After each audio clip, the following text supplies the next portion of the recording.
자, 오늘부터는 우리가 익히 알고 있는 위인들의 인생을 운명의 관점에서 분석을 해볼게요. 자, 운명은 명 그리고 운으로 두 개로 쪼갤 수 있다고 했죠. 자, 명은 사주팔자라고 부르기도 합니다. 연주, 월주, 일주, 시주 이 네 개의 사주, 이것은 태어나서 죽을 때까지 바뀌지를 않죠. 그리고 이제 운명에서 운은 대운, 세운, 월운 이런 것들 얘기하는데 이것들도 정해져 있긴 해요. 하지만 이제 시시각각으로 변해가는 부분이 이제 운이죠. 그래서 변해가는 운 그리고 정해져 있는 고정되어 있는 명 이 두 가지를 살펴볼 거고요. 일부에서는 바로 이 명 부분을 가지고서 모차르트의 인생을 한번 분석해 볼게요. 자, 모차르트는 을일간이네요. 그리고 축월에 태어났습니다.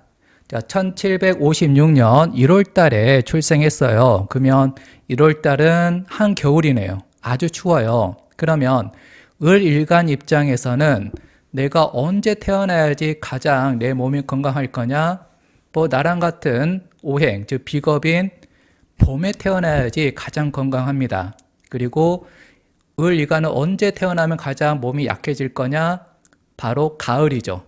우리 자연에서도 푸릇푸릇했던 나무들이 가을 되면 갑자기 낙엽, 당풍 이런 거 치면서 잎들이 막 떨어져 가죠. 급격한 변화를 맞이하게 됩니다. 그리고 이제 그 다음으로 또 이 을일간이 약해지는 계절은 바로 겨울이죠. 그래서 가을만큼은 아니지만 이 겨울에 태어났다는 것만으로도 이미 모차르트는 약해요. 자, 지금 이 에너지들이 우리 몸의 어디 부분에 주로 분포되어 있냐 살펴보면 연주 같은 경우는 상단전, 뭐 차크라로 얘기하면 6, 7 차크라, 그리고 월주 같은 경우는 하단전, 차크라로 얘기하면 3, 4, 5 차크라에 주로 분포되어 있는 에너지예요. 그러면 우리의 몸의 건강과 직접 관련되어 있는 것은 바로 하단전, 즉 월지하고 아주 밀접한 관련이 있습니다. 그러면 이 하단전, 월지에서 내 힘이 쭉 빠지고 있네요. 그리고 십성으로 봐도 나한테 힘을 채워주는 것은 인성과 비겁이고요. 식상, 그리고 재성, 관성은 나한테서 힘을 뺍니다. 그리고 힘을 빼는 정도도 식상이 가장 적고요. 그 다음에 재성, 그리고 관성이 힘을 가장 많이 뺍니다. 그러면 여기 편재, 재성이잖아요. 그러면 힘을 참 많이 더 빼겠네요. 그러니까 지금 월지가 축이다. 즉 겨울에 태어났다는 것만으로도 을일간은 힘이 빠질 거고요. 즉 약할 거고요. 그 다음에 십성으로 편재라는 것도 내가 극한이라고, 을이 축을 극하잖아요. 그럼 극한이라고 또 힘이 빠지고, 그러면 모차르트는 몸이 약하네요. 그러면 월지에서 받쳐주지 않는다 했을 때 일지라도 나한테 힘을 실어주면, 일지에서라도 비겁이나 인성이 있다라면 좋겠는데 그마저도 아니네요. 또 편재네요. 그래서 뭐 여기 하단전에서도 힘이 빠지고, 그 다음에 1, 2 차크라에 해당하는 이 일지에서도 힘이 빠지고 있으니 모차르트는 신약하다, 몸이 약하다가 되고요. 실제 모차르트는 35살 나이에 돌아가셨죠. 좀 안타깝습니다. 그리고 이제 이 을일간 같은 경우는 나의 힘을 가장 많이 빼는 것은 편관일 거고요. 그 편관, 을 입장에서는 편관이 신이죠. 그런데 그 편관이라는 신이 월지에도 있고요. 일지에도 있습니다. 야, 무섭다. 자, 지금 우리 지장만 살펴볼까요? 축 같은 경우는 개, 신, 기고요. 여기도 뭐 축이니까 개, 신, 기가 되겠고, 그 다음에 해는 무갑임이죠. 무갑임.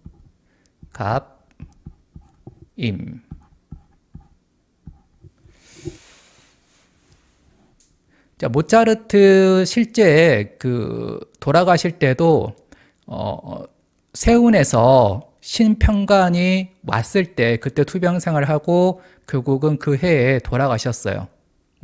그래서 이렇게 평관이 나한테 운으로 들어왔을 때 내 몸이 그 평관을 견뎌내면 나는 살아남는 거고요.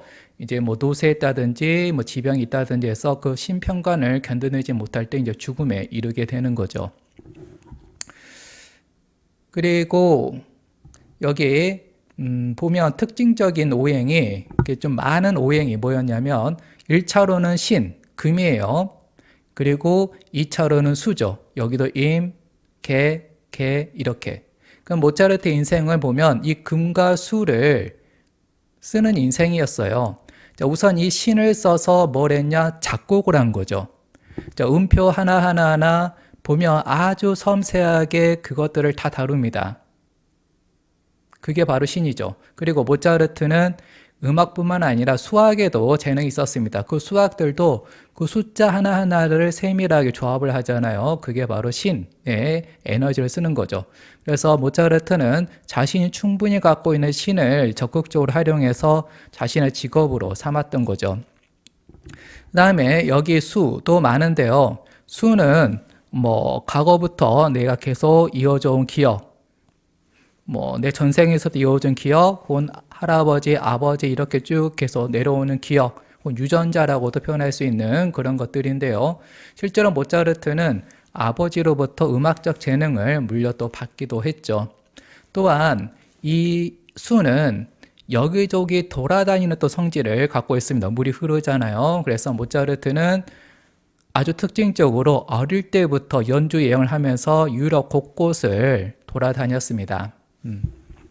그래서 모차르트는 자신한테 충분히 있는, 즉 저면으로 있는 신과 그리고 수를 써서 음악 활동을 하면서 여기저기에 돌아다녔고요. 그리고 또 음악하면 신체 장기 중에서 가장 중요한 부분이 귀잖아요. 베토벤 같은 경우도 이 귀가 들리지 않으면서 엄청난 고뇌에 휩싸였던 부분도 있었습니다. 그래서 이제 모차르트 같은 경우도 어떤 귀와 관련된 이 신, 또 귀를 자유롭게 쓸 수 있었네요. 그리고 이제 모차르트 같은 경우는 지금 신약하잖아요. 약하잖아요. 월지 일지에서 나를 극하는 내 에너지를 쭉쭉 빼버리는 평관이 이렇게 도사리고 있으니까요. 물론 이 신이라는 게 있어서 또 음악적 재능을 펼쳐나갈 수 있었던 거기도 하고요. 그래서 이 기 하나, 신이라는 것이 결국은 내 건강에는 불리하지만 또 공적으로 음악 활동을 하는 데는 아주 유리했던 거죠. 그러면 이 신약하다 보니까 본능적으로 나는 좀 더 강해지고 싶어요. 좀 더 건강해지고 싶어요. 그러면 내가 건강해지는 방법은 비겁과 인성을 취하는 방법인데요. 이제 비겁과 인성의 차이점 뭐냐면 비겁을 통해서는 이제 몸이 건강해지는 거고요. 인성을 통해서는 마음이 건강해지는 겁니다. 그러면 지금 이 을이 너무나도 갈구하는, 내가 건강해지기 위해서 갈구하는 것은 바로 비겁인데요. 여기 을이 연간에 을, 비견이 있네요. 그리고 여기 연지 보면 지장간에 갑이 있네요. 즉 비견과 겁재, 나한테 너무나도 절실하게 필요한 비견과 겁재가 다 연주에 있네요.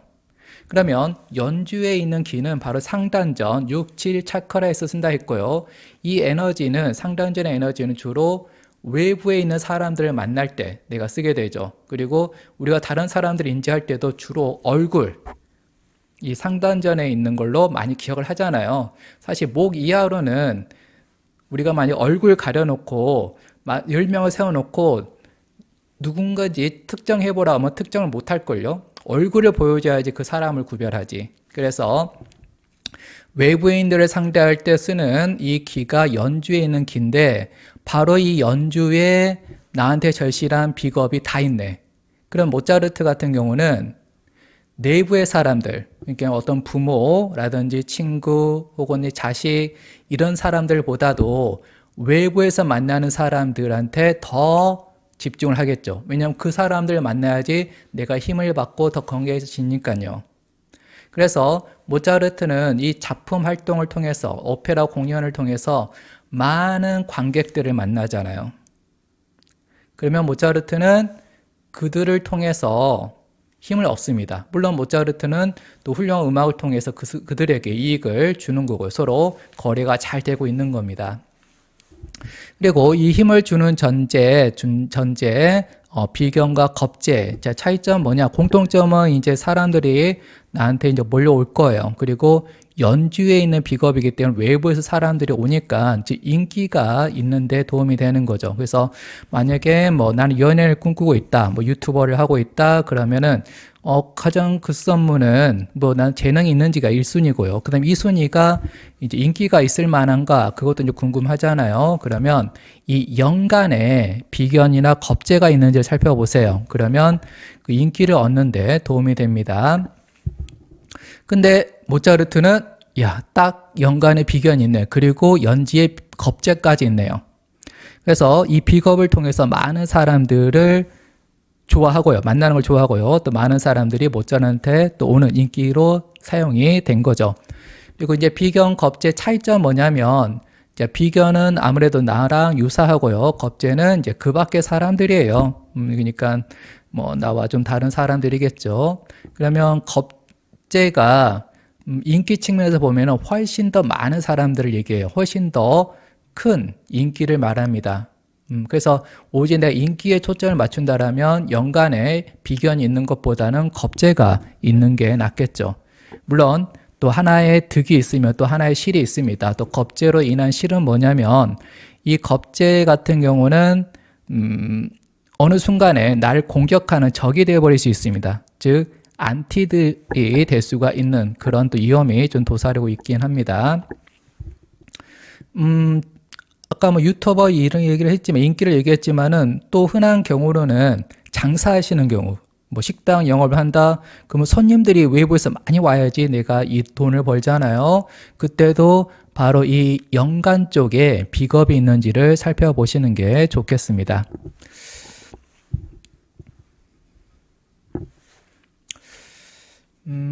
그리고 또 뭘 더 살펴볼까요?